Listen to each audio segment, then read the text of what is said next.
going into our next session. Part 2. The name of the session is Working with Government on Response. We have an amazing panel here today for you guys. And before I introduce them to you all, I just want to touch on the key question for this panel, and which is how do nightlife advocates fight for support for their scene with local government, especially when overcoming negative perception of night economies or limited policy or decision-making power. So that is the question will be cracking on for the coming half hour. So let me first introduce the panelists to you. Because our time is slightly limited this morning, I will introduce the panelists, and of course, if you have anything to add afterwards, then please go ahead. I will just try to do my utmost best. So from London, hi Amy, how are you doing today? For some reason, I'm listed as Merrick Milan. Yeah, oh. I don't know why, but I'm happy to be you, Merrick. Yeah. So, I'm glad you solved that mystery for me. Okay, so I just wanted to say, Amy LeMay, of course, Night Czar of London for already almost 4 years. Has done amazing work working with the mayor, talking to all the boroughs, but definitely her work for fighting for the LGBT plus Q community, and of course also the Women's Charter. But mostly, I think, because like many night mayors really focus on nightlife, I think Amy, her work is really also focusing on the whole nighttime, and therefore also the night workers and everybody that is working at night and making the city. Making the city tick at night. Amy, is there? Of course, the night tube was such a big moment in time. Is there anything you want to add at this moment?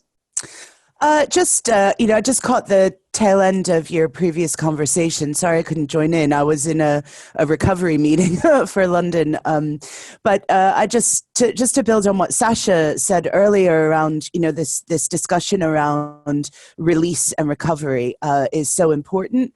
And I think now is such a crucial time for all of us to build on all of those relationships we've worked so hard to make work over the past few years. So those are the kind of things that I'm grappling with now, and I can go into lots more detail about, the way that we're engaging and how that's feeding into local government decisions and national government decisions. Really happy to do that, and looking forward to chatting with the rest of my fellow night czars, night mayors, and representatives. Great. So secondly, I'm going to introduce Jane Slingo from Sydney, Australia. Looking lovely today, Jane. Thank you for being here with us. Jane Slingo is the director of the Electronic Music Conference in Sydney. Has been a very strong advocate for more than a decade in Sydney and the rest of Australia for, of course, the electronic music scene. Working very heavily and in close conversation with government, of course, on the lockout laws when they were installed almost 6 years ago now. And of course is the founder of Global Cities After Dark, the first conference on nighttime governance in Australia. And apart from that, also organizing rallies with safe live music, of course, with after the lockout laws. With Keep Sydney Open, and just a very important advisor for government in her country, actually. Is there anything you want to add at this moment, Jane? Thanks, Merrick, for a beautiful introduction. I would like to add, I just want to firstly just acknowledge the land I'm on today and the traditional custodians of the land that I'm on, and the First Nations people of Australia, and I'm going to pay my respects to them, and I want to send my love to all the First Nations people all around the world as well. Nothing more to add except that I'm more of a collaborator, so I don't know if I actually organise those rallies. I work with a lot of people that do, and certainly right now we're seeing a sense of collaboration that we've, a level we've never seen before in Australia. So, yeah. Thank you. And then I would like to switch to Mark.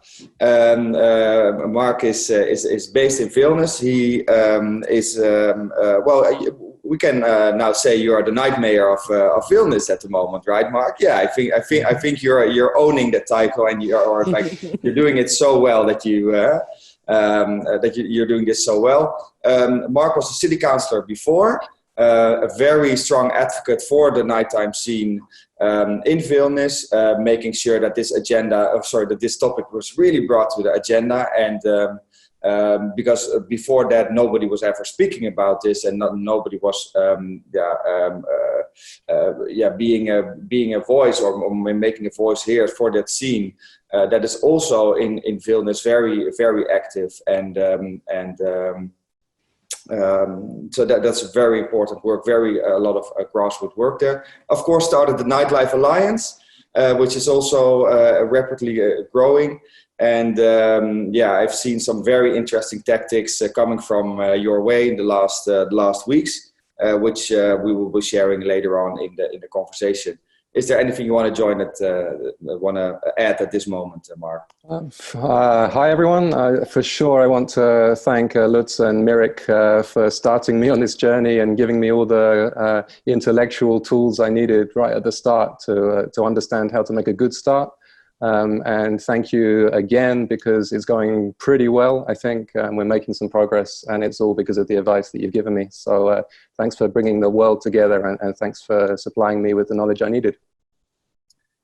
Of course, I think you guys are all doing it yourself. We just sometimes we connect people, but nothing more than that. Hey, let's jump into this conversation. So key question still is, how do nightlife advocates fight for support for their scene with local government, especially when overcoming negative perception of night economies or limited policy and decision-making power? To start this conversation off, I want to refer to the study we published, the paper we wrote and was published by Urban Studies. I will do a quick share screen here, so you have a bit of ID. So this is my apologies. I thought this was working the way I hoped. Yeah. You're seeing now the governance of the nighttime city, right? So the reason why I'm pulling this up is because one of the key outcomes of this research, where we interviewed and surveyed more than 45 or more than 40 night mayors around the world, is that one of the key outcomes was that whether the night czar, night mayor, nightlife advocate is placed inside or outside city government, they're always advocacy tools. So whether you look, of course, at the Mirik? Yeah. I'm seeing in the chat that maybe you have the wrong screen showing to us. Is that? Oh. I'm seeing an email. Great. Nothing scandalous. Sorry, this is also new for me. I thought I was showing the right screen. Is this? There we go. Yeah. Okay. That's it. My apologies. Yeah. So one of the key outcomes of this research was that whether the night mayors are inside, or night czars are inside or outside city government, they're always advocacy tools. So of course, none of the like where it's a club commission in Berlin, or the Nightlife Alliance in Vilnius, or the Ariel, the Office of Nightlife, or Amy LeMay in New York. We're all advocates, because none of them has decision-making powers. But we are none of them has decision-making powers. But we really fight and are ambassadors for our scene. And I think this is also something which is interesting to see. How the different approaches are working, and that's why I would like to start the conversation by. So I'm now back in the home screen, right? Yes, thank you. So I would like to open the conversation with asking you, Amy, through the WhatsApp group with all the night mayors, we saw a letter from you come in, and where you're addressing actually what you would said on Twitter was. I have written to the leaders of every London council asking them to suspend collection of annual licensing fee and late night levy fees for 12 months. And you've sent this to all 32 councils in London. So really, I think that was a really important thing for definitely those small businesses and queer spaces that were maybe already in the corner where some punches were dropped. So how do you decide upon this action, and what was the effect? Yeah, so just checking you can hear me. Yeah? Yeah. Okay, great. Basically, when all of this sort of emerged, and we were seeing here in the UK, at least, the government suggesting that people not go to nightclubs and bars and pubs, but not actually giving any firm direction in that way, businesses were really struggling.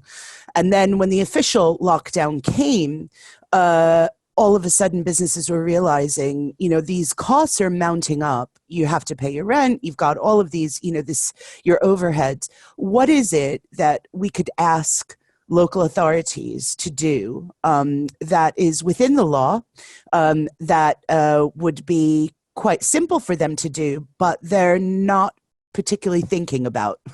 And that, I think, as advocates for nightlife, that is what we do. We try and put a nighttime lens on absolutely everything. When other people see things in daylight, we naturally think of them in the dark.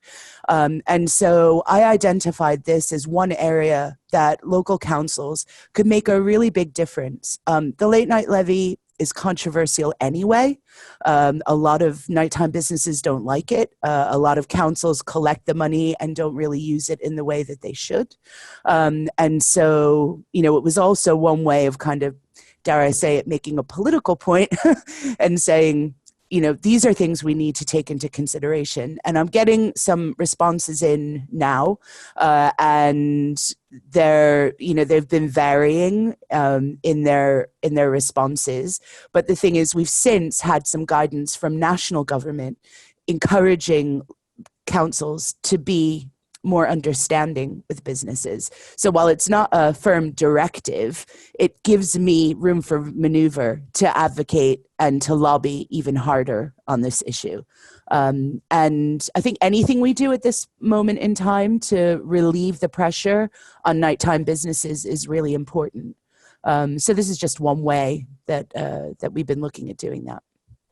And what was the response of the nighttime businesses and the spaces when they saw this come out? Yeah, well, they've been really thankful. I mean, this is just one of the things that we're doing. So, alongside this, I've been lobbying the government for the lift in the cap of, so we've got up to £25,000 grants for nighttime businesses or hospitality businesses. This is linked to the value of the property that your business is in. Now in London, you can imagine property values are really, really high, and pretty much no nighttime businesses in London qualify for this £25,000 grant. So I've been lobbying the government on that. We're also organizing a class action legal challenge for rent for businesses that are being forced to pay rent even when they're closed. So, that letter that I wrote to the councils is just one part of like a much bigger package of work that we're doing. And how we decided on what was most important to businesses was I set up roundtables for my 5 key groups of stakeholders, got everybody on big conference calls and talked it through. So that we did that in a phase 1 where we're gathering evidence and information. And now we've moved on to phase 2 where we're doing deep dives into what they want release to look like what will it look like when we release from the lockdown.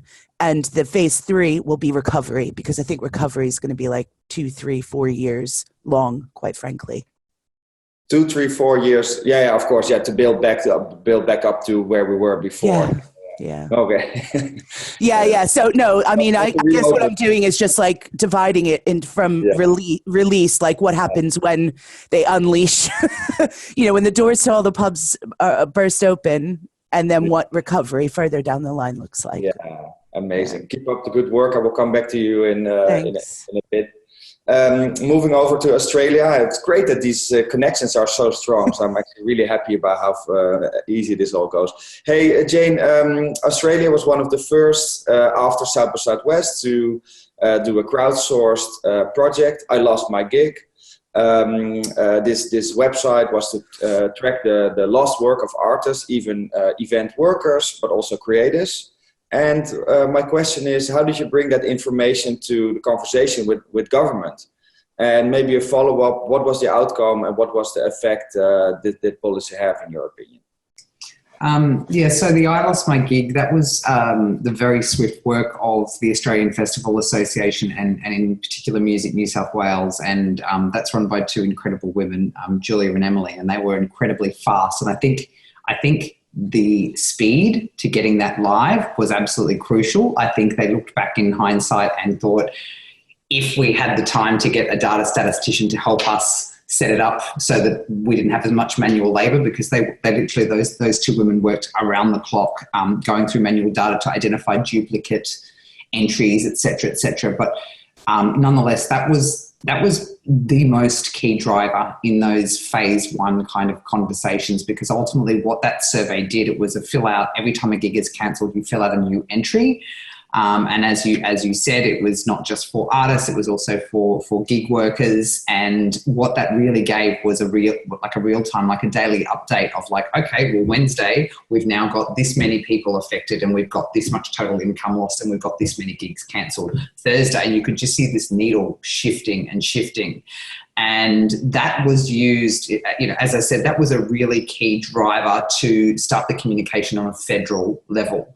And it was also the key driver in what is essentially the biggest mobilization of the music, like the art sector broadly and the music sector together. That I Lost My Gig was the catalyst for a sector-wide task force of, over 50 organisations, with everyone from Spotify to, our Recording Industries Association, to our songwriters, APRA, our public rights organisation, to all the state music bodies, to EMC, the list went on. And I don't think in history in this country have we ever seen that level of collaboration on a national level. And so we kind of had this huge task force of organisations, and then they got split into working groups. So there was like a community campaigns working group, there was an industry coordination group, a government communications group. And what that did was there was, a regular dialogue with, firstly starting with federal government, because in Australia it was very much the state governments were kind of sitting back and going, we're going to wait to see what the feds kind of have as a relief package first. So that group worked incredibly hard to get firstly a campaign up called Sounds of Silence. It was a social media campaign. We also worked together, really intensely to get, data and evidence, to deep dive into that top line data that I Lost My Gig did, and really break that down and kind of go deeper to then give some really big insights and real case studies on how the earlier announced relief packages that the federal government had announced, what were the gaps, who weren't they looking after? And I think ultimately, and it also allowed us as a group to identify a key ask from the federal government. And what we came to was, it was a $650 million ask for a targeted relief package. And no, we haven't got that to this point in time.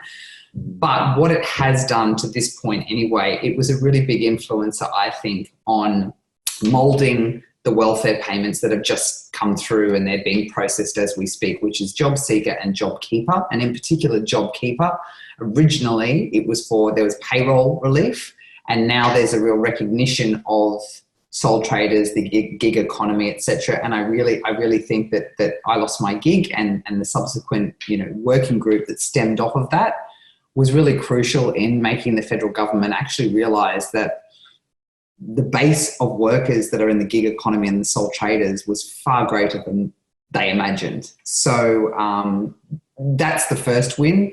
Very similar to Amy, it's really an ongoing process right now, and Australia is really complex because different state governments have different levels of appreciation and support for the arts. Victoria is renowned for being, at the forefront of that. Probably, very closely followed by Queensland. So they've been very forthcoming with their own statewide targeted packages. New South Wales only just today announced, COVID-19 relief packages. So you've got this real staggered rollout of state-by-state measures, and it's a very similar situation when you come to local government authorities. I feel really fortunate that we live in Sydney, where we have a Lord Mayor Clover Moore, who has for a long time been, such a massive champion for nightlife and the nighttime economy. We have a deputy mayor that is literally someone who is one of our people, Jess Scully. Jess is incredible. When the crisis first started to take hold, Jess was on the phone, literally talking to all the constituents in the nighttime economy. What can I do? And having that, you've got that personal relationship. So City of Sydney, I think for a long time they've been very, they've been huge advocates for supporting Sydney get through a really tough 5 years before all of this. So they were obviously on the forefront, and they announced their relief measures a couple of weeks ago. Same with City of Melbourne, but all the other councils. I mean, Brisbane has only just announced a national committee to start discussing the nighttime economy in respect to COVID-19. So it feels like we've been in this for a long time, but it's still really early days in terms of the full relief measures. Yeah, and no, and that's something we're all in. So one quick follow-up question. So who pulled that task force together? Was that the industry that we're going to make this task force, and was the government on the table every time, or was the task force brought together and they informed government?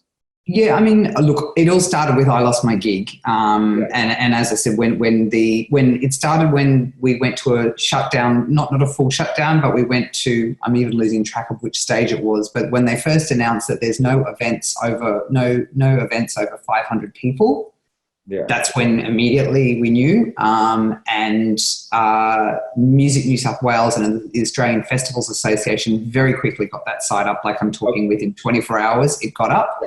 And they then brought all the partners in, of which, EMC was a part of that, along with so many others. And then it kind of snowballed from there, really. And in terms of the conversations with government, there's been really different levels of that. What I Lost My Gig did, and seeing the breadth of that task force, actually got firstly a sector-wide roundtable teleconference with our Minister for Cyber Safety, Communications and the Arts, Paul Fletcher. And that was literally his opportunity to literally hear from all corners of the sector. So literally everyone had 3 minutes, so he could get a really good feel for sector-wide what everyone's constituents were going through.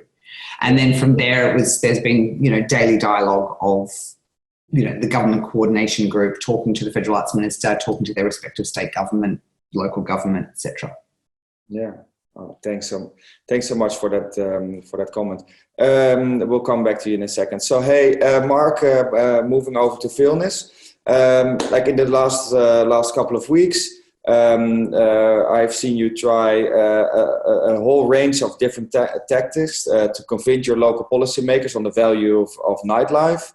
Whether it's economic modeling. I also saw the letter you created together with the Music Venue Trust in the UK about the importance of grassroots venues, and also saw a poster campaign come up, which was actually copied in Den Haag as well. We love our venues, which I thought was also really strong. So maybe nightlife isn't in Vilnius what it is in New York, but it's still a very vibrant scene. I've been to Vilnius myself, and I saw it with my own eyes. So my question is a quick update. So where are you now? Which of these approaches have you found were most effective in the recent time? And maybe you can elaborate a little bit on the things that I just mentioned. Sure. Well, Vilnius is definitely not like New York. We're much better, and our city is much nicer. And I'd much rather live here than in New York, especially during this crisis. I can tell I've only got a couple of minutes, so I'll just bang through the list of notes that I've written here.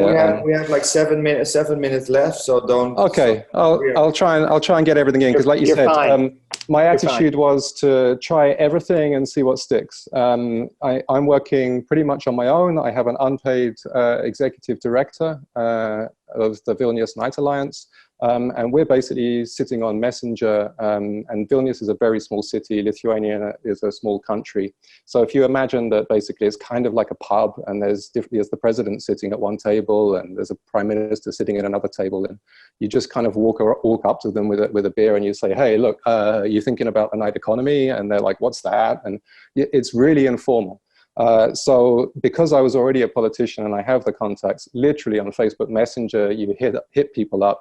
You send them articles, you show them what's happening in Berlin. They don't respond at first. They don't respond after 10 times. Maybe after 11 times, they say, hey, Mark, can you send me an email officially? What are your suggestions? And you send them the email and you don't get a reply. And later you get a reply, sorry, I didn't read your email. But if you keep chipping away at absolutely everything, then something's going to stick, and you're going to get somewhere. We were actually, the Vilnius Night Alliance was one of the first organizations, maybe the first organization that came out and said, we need either cheap loans or helicopter money grants right now. And that was because one of the first things I did, in the opposite of Berlin, I knew that people weren't going to donate money. We don't have a donation culture, basically, in emerging Europe. It's not like a traditional thing. And if we came out in the middle of a health crisis and said, give money to nightclubs, we would just be shut out of the debate forever. It would have backfired massively. So I knew we were going to need money from government and nowhere else. And I knew it wasn't going to come from national government, because they're very hostile to nightlife and to the capital city and to culture in general.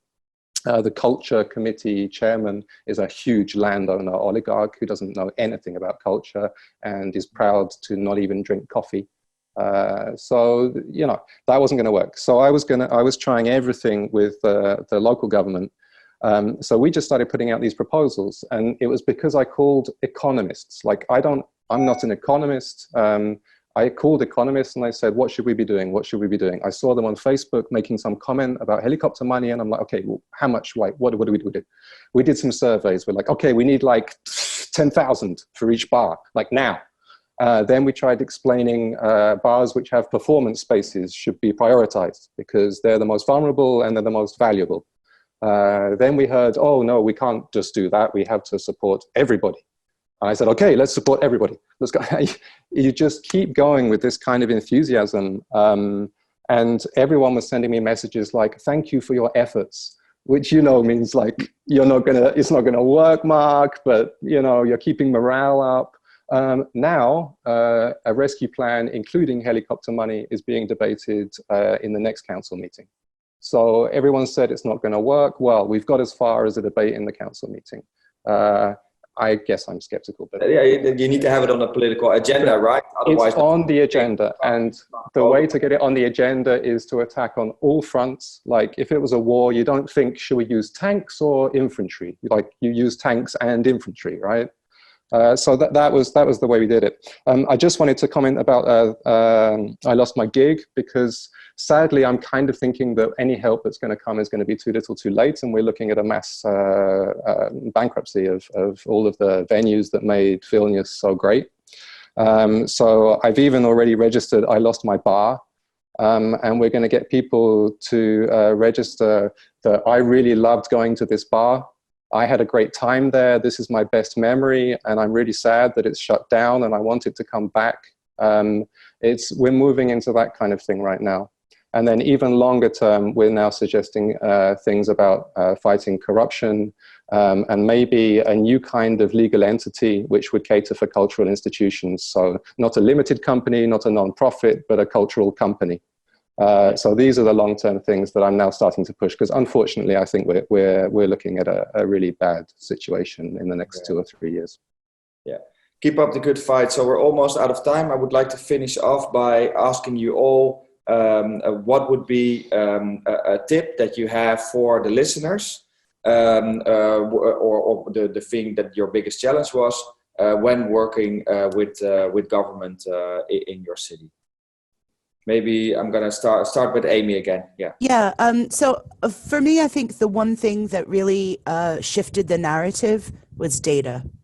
We've talked about this so many times, haven't we, Mirik, and so many people on this call. But, the moment that I'm able to say we have 1.6 million people regularly working in London at night, that immediately shifts the conversation. The moment I'm able to say only 4.3% of all crimes at night are related to alcohol in London, people stop in their tracks and they're like, that can't be true. I'm like, well, it is true. We've got the data. That's police data on top of National Health Service data, on top of Office for National Statistics data. And so that has really been able to help us shift the conversation. So if anyone on this call is able to get any kind of data whatsoever, I think that really bolsters your argument, whatever it is you're trying to argue for, because it takes it away from that realm of, it's just one opinion versus another. Easier said than done, getting all the data, but I'll keep talking about it because it was a game changer for us in London. Thank you for joining this session, Jane. Look, I do agree with data. I also think with data moving forward, there's a new project that's been announced today by the Australia Council in collaboration with Creative Victoria, Arts Queensland, and it's being run by pattern makers. And it's essentially around tracking audience sentiment. So it's actually looking more at, and it's in batches of 3 months to go, well, what is the consumer habits and what are they going to change like over this time? And I think that's great. Beyond data, I think, and I'm not going to claim this as my own, something really very succinct and clever that I read this week was from a woman called Penny Miles, who's the executive director of Circus Oz.